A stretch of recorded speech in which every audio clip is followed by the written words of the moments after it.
Good morning everyone! Nandito po ako ngayon sa Marikina City para i-vlog sa inyo itong napakagandang property na ito. This is Michelia Residences dito po sa may Marikina Heights, Marikina City. So meron po akong available dito na dalawang townhouses. But before I show you yung dalawang townhouses, ay ipakita ko muna sa inyo yung environment niya ha. So nandun po yung kanyang gate. Kaya po, safe po kayo dito kasi po gated po itong enclave na ito. And in this development, meron tayong 30 plus na mga townhouses po dito. May commercial and merong residential. So yung commercial po sold out na. And right na may available tayo na dalawa na lang. So yung available po natin ay yun.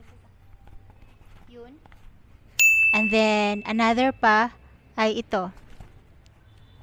So, bali po, dalawang units na lang po yung available. So, we offer townhouses po. This is 3 bedroom, 2 toilet and bath with 1 parking slot. So, may mga nakatira na dito. As you can see, marami na pong mga sasakyan nakaparking, oh.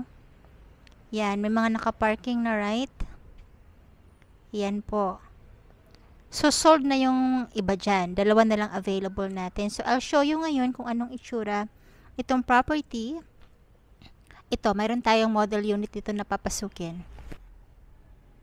Okay. So, meron na po kayo dito ang parking space for 1. So, dito may nakapark na Suzuki na sasakyan, no? And then, meron tayong pocket garden para sa inyo, para sa gustong magtanim ng mga halaman. And then, nandito po yung inyong metro ng tubig. Okay. And then, dito sa parking space, meron tayo ditong isang nakaabang na, we'll check kung ano to. Iyan po, oh, may para pong saksakan ng mga di kuryente ninyong gamit. Lalong-lalo na kung may gagawin kayo dyan sa sasakyan. Okay? And now, pasukin na natin yung unit. Actual unit po ito ha. Kaya po, most likely, once kinuha nyo po itong unit, ay ito na talaga yung unit. Lilinisin lamang po yung mga nakalagay na ibang gamit dito. So, ito na po yung door niya. And behind the door, meron ditong bintana. Lagyan nyo na lang ng kortina para hindi masyadong mainit ng loob kung naka-aircon po kayo.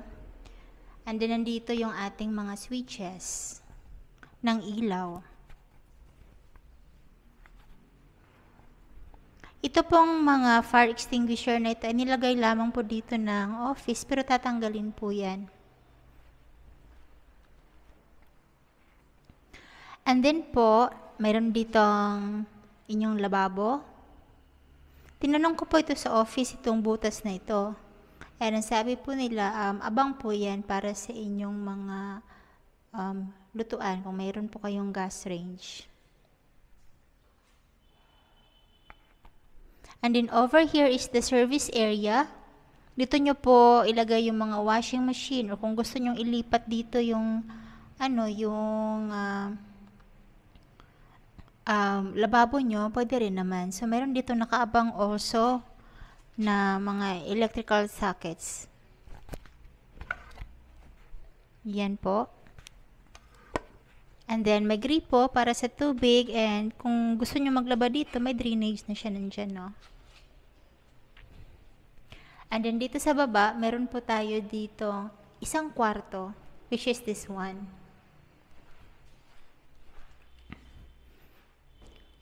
Of course, you can convert this as an office, bedroom, or maid's room, or kayo na po, bahala na po kayo kung inalagay nyo dito. So, may windows dito, and then meron also nakaabang para sa aircon.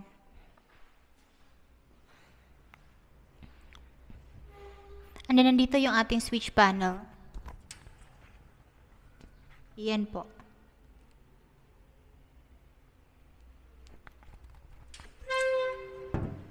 And then, ito naman yung CR dito sa baba. This is a complete toilet and bath. So, meron na po ditong shower. Meron na ditong abang para sa water heater nyo. And then, yung mga gripo niya po. Okay, and then that's the toilet sink and then bowl.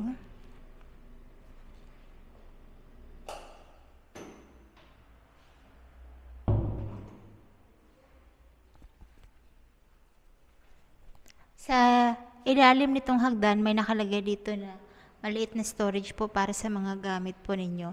May nakalagay po mga gamit dito pero tatanggalin po yan. Pag may bumili po nitong unit, tatanggalin po itong mga gamit na ito.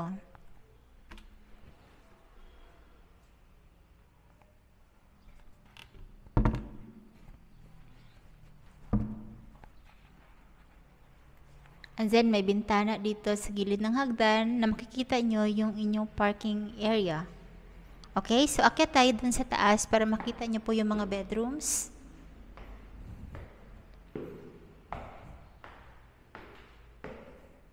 So, we have another window here which allows natural sunlight na pumasok. Okay, and then we have 2 bedrooms dito sa taas. We'll check the first one. Okay, so ito na po yung first bedroom. Also, there's a window and then abang para sa aircon. Okay, nandyan na yung para pwede saksakan ng aircon, no? And then we'll go to the second room, which is the master's bedroom. Okay, so ito na ngayon yung master's bedroom, guys. There's a window here. And then libre na po yung aparador. Wala pong laman tong aparador, nakita ko na to kanina. Yan, it's a new aparador. And then, may sariling toilet and bath po yung master's bedroom.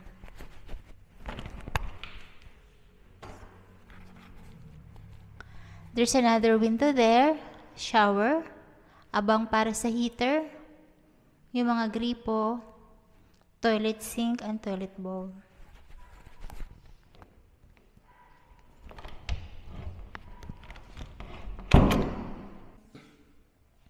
And then one very nice feature of the master's bedroom ay meron pong balcony.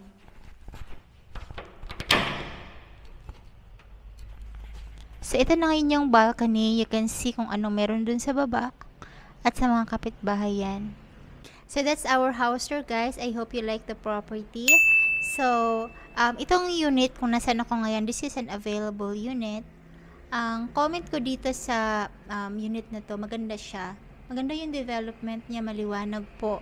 Tapos, ang address kasi nito ay corner, no? So, what I mean is, yung buong community ba, corner. This is General Ordonez Corner, Champaca Street, Marikina Heights. Ang price po ng dalawang unit is 6.5 million bawat isa. And then, ready for occupancy. So, para matirhan nyo as soon as possible, bayaran nyo lang po yung full amount. Pero this is also available via bank financing. So, ang payment options natin ay ganito. First is spot cash, 6.5 million. Plus, meron tayong miscellaneous fees to transfer the title. And then, second is meron tayong 25K reservation fee.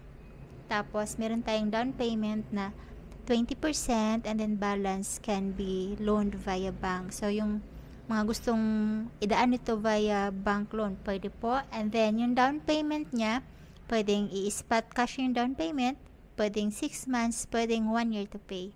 Basta po, pag gusto nyo tirhan yung property, bayaran nyo na agad or dapat ma-approve na agad yung bank loan para matirhan nyo agad. Kung 1 year to pay, ang gusto ninyong payment terms, after 1 year nyo pa matirhan kasi kailangan po fully paid. So, bali po, yung computation nitong unit ay ilalagay ko sa description nitong video. And for more information about this, please contact me. My phone numbers are in the description of this video. I also have WhatsApp, Viber, and Facebook. Yung Facebook ko is Jana Lugto Official para po ma-message nyo ako. And stay tuned and subscribe to my channel kasi maliban dito sa Michelia Residences, ay mag-vlog pa po ako ng mga other units dito sa Metro Manila na pwede nyo pong tirhan para sa inyo, para sa kamag-anak nyo, or para sa mga kaibigan nyo. So please also let them know na Meron po kayong kakilala na broker na si Jana na nagbablog po ng mga properties. And mayroon akong minamarket pa lang ngayon na 15 lots sa Greenwoods. Kung gusto nyo po ng lupa dyan sa may Greenwoods Executive Village, contact me also. So yun lamang po for this video. Have a good day and thank you so much for watching.